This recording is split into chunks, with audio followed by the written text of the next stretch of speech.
I apologize for my slightly Hezbollah appearance.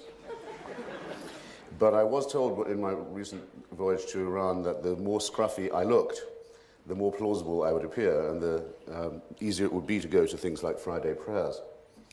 And so it proved. It's a country for the scruffy. It's kind of my kind of Middle East.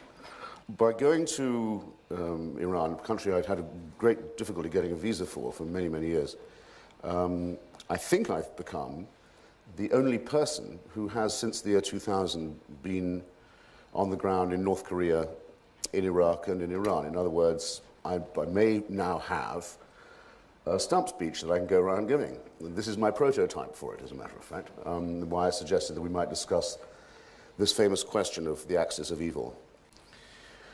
Well, to Iran.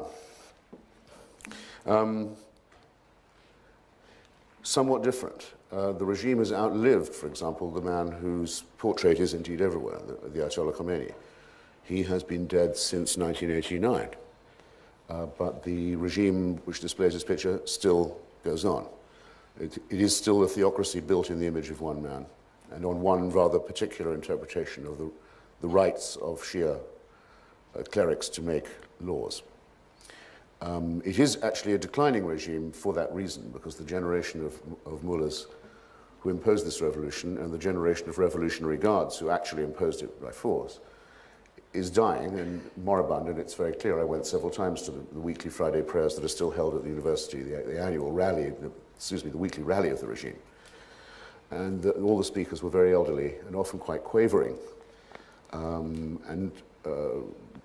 The snowy bearded, if you like, rather than just white bearded and turbaned. There was a time, obviously, when it was very terrifying to live in Iran. I can tell that because of a friend of mine who runs a bookstore. He's a big, tough guy, heavy set, brilliant intellectual, Kurdish, strong fellow. But every time anyone with a beard came into the store, there was a flinch in his eyes. He would act nervously, and someone else hide a book under the desk. Or he wasn't all that terrified when I saw him, but he was a man you could tell had lived under a reign of terror. When you've met someone who's been through that, you'll always be able to recognize the symptoms. It must have been very bad. I know this is true also from female friends of mine who were terrified that if they let one strand of hair show under their hijab, they would have acid thrown in their face or perhaps be blinded by a blow from a truncheon, either from a policeman or from an over-enthusiastic civilian. And you can see the fear in people's eyes that goes on from that too, but this isn't really happening anymore. What is happening in Iran is very interesting. Within the carapace of a theocratic state, an almost completely secular society is being created. This is for a ghoulish reason. The Iranian mullahs lost so many young people in the suicide waves that they sent against Saddam Hussein, that the sending of gangs of schoolchildren and teenagers to clear minefields on the Iraqi border. There's not enough room in large parts of Iran to bury the number of people that they killed. It's large parts of the country, just one big cemetery. They lost so many young people that they had to pay Iranian mothers incentives. If you would agree to have 3 or more children, you could get quite a lot of subsidy and quite a lot of help from the regime. They tried to breed quickly a new generation, as a consequence of which it worked out all right, but not in the way they expected. As a consequence of which it's estimated more than half the population of the country is under 25, and they all hate the mullahs. So it's what I call the baby boomerang in Iran. And if you want to get a drink, which believe me, I did, I found a bootlegger at the airport when I arrived, as a matter of fact. If you want someone to come round to your hotel room or your apartment and bring anything else you might like, any other form of alcohol or drugs, or pornography, or any other kind of video or publication, you can do that very swiftly. The mullahs are powerless to stop it, and they may even, some of them, be profiteering from some of this illegal black market themselves. There is a tradition in Shia Islam very, very firmly believed in by the devout. It's one of the many ways in which Shia Islam is quite like Roman Catholicism. It has 12 imams One of them is still alive somewhere. He never died. He's never left the earth. He's never left us. He will come back one day, and then we'll know. We will know that the reign of justice on earth is about to begin. Some people thought Khomeini might be the 12th Imam, but he was too pious a man to claim it. It's very blasphemous to claim it for yourself. And it may not be a Shia, it may not be a Persian. We don't know, but the hidden Imam, they believe, is somewhere. Well, I overheard two taxi drivers discussing, and one of them said, "Do you think maybe George Bush is the 12th Imam?" Now, when things have gone that far, the authority of the mullahs, I think, can be said to have been fairly fatally undermined. These drivers won't stop for anyone with a turban. It's remarkable to see it in the street. These guys just wave and wave, the cabs go straight by, and no one will pick them up. It's very widely said, it was very widely said to me, that they wished that there would be an American military intervention. It was said to me most memorably by someone I know slightly, Hossein Khomeini, the grandson of the Ayatollah Khomeini, the only living male Khomeini, in his home in Qum. He said to me, "We wish that there would be an intervention to remove the theocracy." You ask, well, why should Sayyid Hossein Khomeini want to remove theocracy? He's a mullah. It's because he's a genuinely believing and devout Shia person, and a great admirer of Grand Ayatollah Sistani of Najaf in Iraq, where he spent a good deal of time lately. And he believes that if it goes on this way, his religion will be discredited, and that the Shia cause will be disfigured and defamed and discredited by performing a dictatorship. And he's right. It's led to the mass production of atheism among young Iranians. I slightly hope it goes on a few more years so the job gets really thoroughly done before it falls, which it will. If we were able to establish an ordinary timeline for ourselves, we would say, I think, that within 10 years, the generation of the dictatorship will die out and will somehow be replaced. It will be an organic, internal, endogenous process of self-transformation of Iran. Everyone has a satellite dish. Almost everyone has a relative outside the country. People travel. They all get the news. They don't bother with the official propaganda at all. And they're ready to vote. And when they do vote, they always vote against the theocracy. It's just that there's a reserve government, a secret state within the state that does not actually allow them to take power. But unfortunately, again, there is another timeline that we can't overlook, which is the surreptitious acquisition of weapons of mass destruction and the sponsorship overseas of religious gangsterism.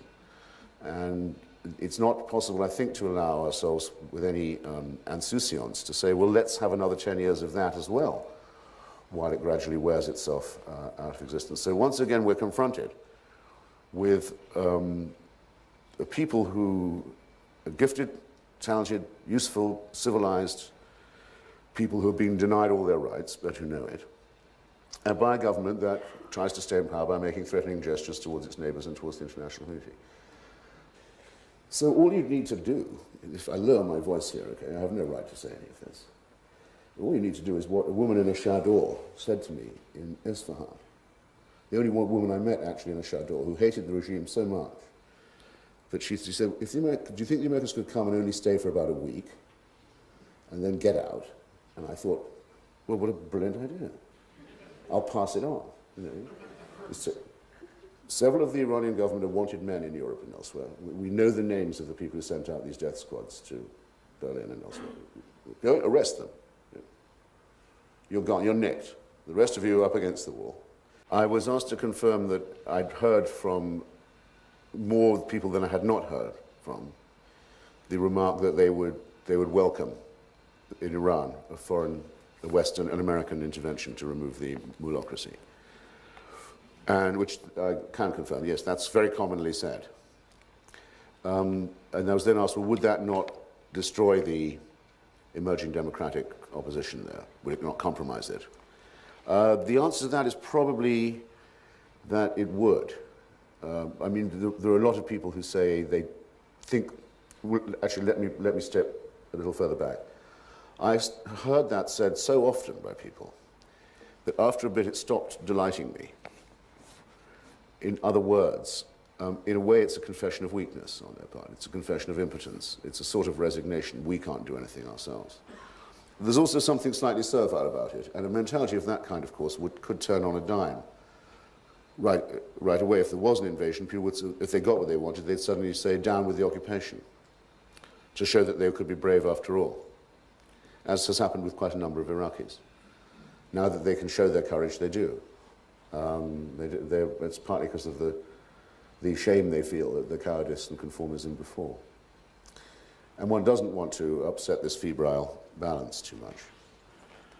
And one does hope to encourage an internal movement. But every time an internal movement has been tried, it's been very brutally put down.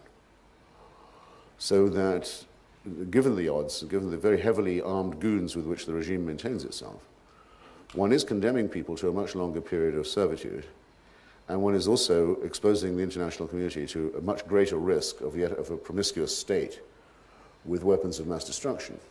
Therefore, I think everyone has to reason it and realize that we're accepting a responsibility either way, and that doing nothing is also a policy.